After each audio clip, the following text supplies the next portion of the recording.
Hello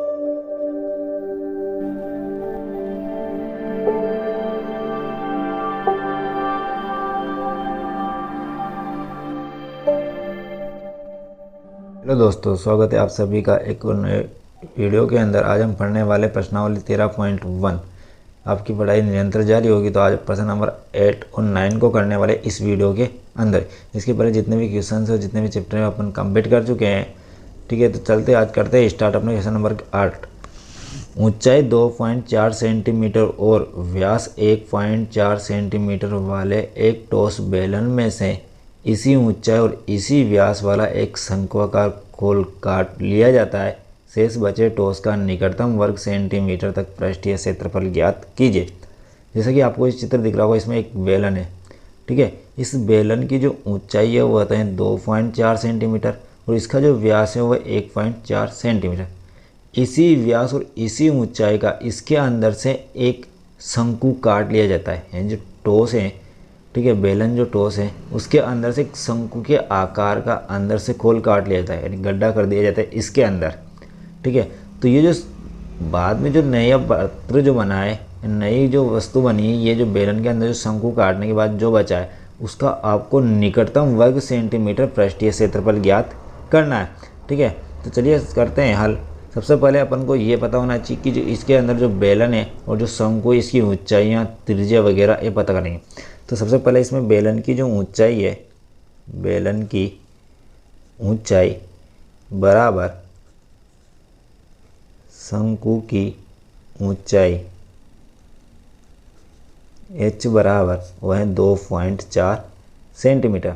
ठीक है, तो यहाँ पर जो है अपन को इसका व्यास दिया है, बेलन व शंकु का व्यास, बेलन व शंकु का व्यास वह दिया गया है 1.4 सेंटीमीटर। ठीक है, तो अपन को बेलन की त्रिज्या, बेलन की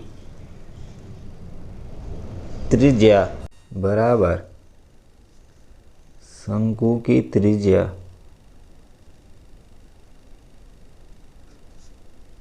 r बराबर, ठीक है, जो 1.4 था व्यास, उसमें 2 का भाग करेंगे, यानी व्यास का आधा क्या होगी, त्रिज्या, तो हो जाएगी 10 में लौटाएंगे तो 14/20। ठीक है, 2 से कटाए 7 बार, 2 से कटाए 10 बार, यानी 7/10 सेंटीमीटर इसकी क्या हो जाएगी, त्रिज्या हो जाएगी। ठीक है, तो आगे चलते हैं और बात करते हैं। ठीक है, यहाँ पर इसका जो है पृष्ठीय क्षेत्रफल निकालने के लिए कौन कौन सा भाग निकालना पड़ेगा। ठीक है, तो उसमें अपन को ध्यान से देखना, ये जो है पूरा बेलन था, पूरे बेलन में से ये जो दोनों तरफ और जो गोल हैं होते हैं वक्र पृष्ठ बेलन का। एक नीचे का आधार है, ऊपर का जो आधार था, ठीक है, उसके बराबर का एक शंकु काट लिया गया है। तो शंकु का आधार और ऊपर वाला बेलन का आधार एक ही है। ठीक है, तो ये तो खड्डा कर दिया। ठीक है, तो ये तो आधार काउंट नहीं हुआ, यानी एक तो निकालना अपन को बेलन का वक्र पृष्ठ और एक बेलन का आधार का क्षेत्रफल। ठीक है, साथ में जो शंकु है उस शंकु का आधार काउंट नहीं होगा, केवल ये वाला भाग जिसको बोलते हैं शंकु का वक्र पृष्ठ। और शंकु के वक्र पृष्ठ में उसकी तिर्यक ऊंचाई एल की आवश्यकता होगी। तो सबसे पहले अपन तिर्यक ऊंचाई एल निकालते हैं। तो शंकु की तिर्यक ऊंचाई, शंकु की तिर्यक ऊंचाई एल बराबर √h² प्लस r²। ध्यान से देखना। ठीक है, h का मान तो 2.4 का स्क्वायर प्लस r मतलब 7/10। ठीक है, इसको अपन 0.7 भी लिख देते हैं। ठीक है, जो है इसको 0.7 सेंटीमीटर भी बोल देते हैं। तो 2.4 का जो स्क्वायर होगा वो 5.76। ठीक है, प्लस इसका होगा 0.49। आगे देखते हैं इनका योग करके कितना आता है। 5.76 और 0.49, ठीक है, 6 9 15 1 11 1 12 6.25। तो कितना है 6.25।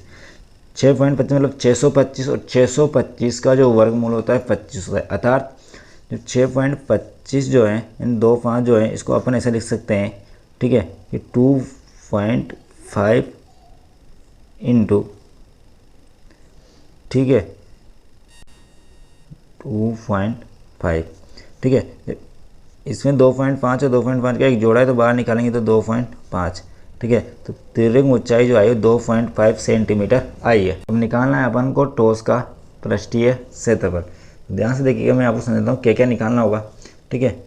तो ठोस का संपूर्ण पृष्ठीय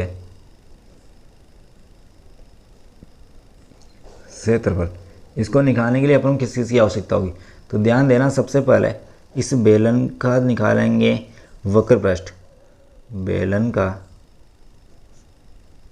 वक्र पृष्ठ का क्षेत्रफल। साथ में ध्यान से देखना, इसमें ऊपर वाला आधार काटा है, अभी नीचे वाला अपनी जगह सेफ है, ठीक है।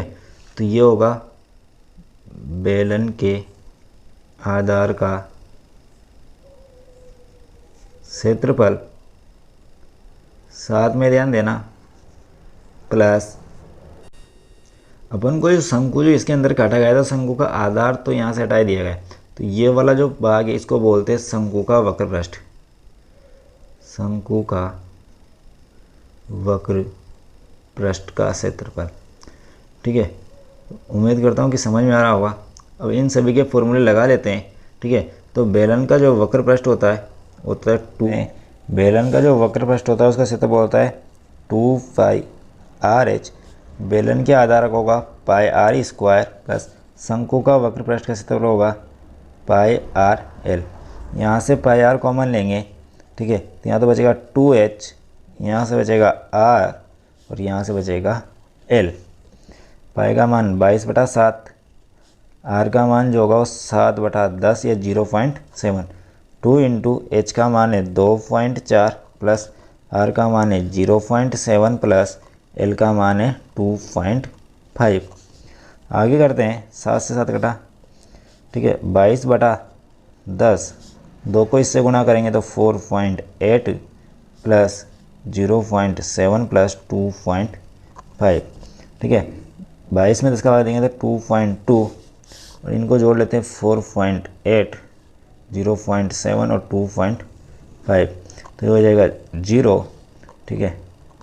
7 5 12 8 20, 80 का 2, 6 2 8, 8 हो गया 8.0, ठीक है। तो 22 2.2 को 8 से गुणा कर लेते हैं, ठीक है। 2 8 16, हासिल का 2 8 16 और 1 17, तो ये आ जाएगा 17.6। कितना आ जाएगा 17.6 सेंटीमीटर स्क्वायर। इसको अपन ले सकते हैं यह लगा के कि 17.6 हैं, ठीक है, वो लगभग 18 सेंटीमीटर स्क्वायर मान सकते हैं। कितना मान सकते हैं? 18 सेंटीमीटर स्क्वायर। अगला प्रश्न है 9 कि लकड़ी के एक ठोस बेलन के प्रत्येक सिरे पर एक अर्धगोला खोदकर, अर्थात कि ये जो लकड़ी का एक बेलन है, ठीक है, इसके प्रत्येक सिरे पर एक अर्धगोला खोला गया है। इस अर्धगोले की त्रिज्या उतनी है जितनी इस बेलन की त्रिज्या। एक वस्तु बनाई जा रही, जैसा इसमें दिख रहा है कि एक बेलन है, ऊपर नीचे से इसमें अर्धगोला खोदा गया है, जैसे कि आकृति में दर्शाया गया है। यदि बेलन की ऊंचाई कितना है 10 सेंटीमीटर है और आधार की त्रिज्या 3.5 सेंटीमीटर है, तो वस्तु का संपूर्ण पृष्ठीय क्षेत्रफल ज्ञात कीजिए। तो सबसे पहले अपन इस बेलन वगैरह की जो ऊंचाई वगैरह त्रिज्या वगैरह उनको लिख लेते हैं। तो इसका हल करते हैं। तो ध्यान देना, बेलन की ऊंचाई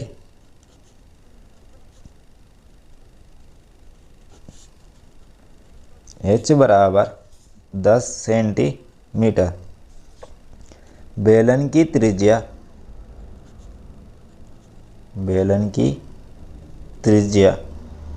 r बराबर अर्धगोले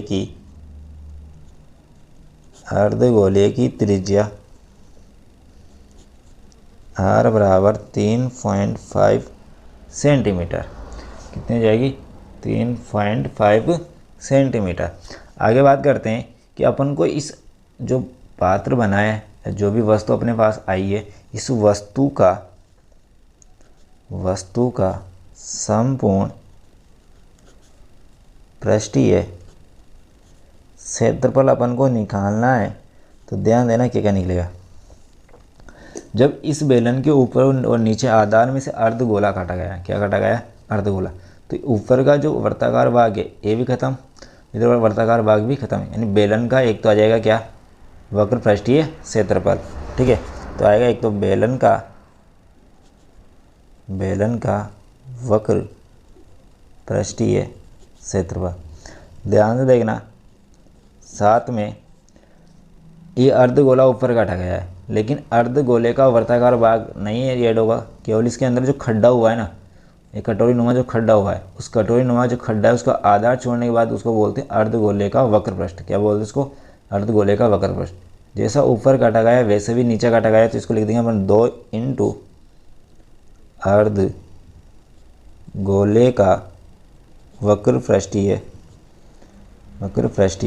क्षेत्रफल।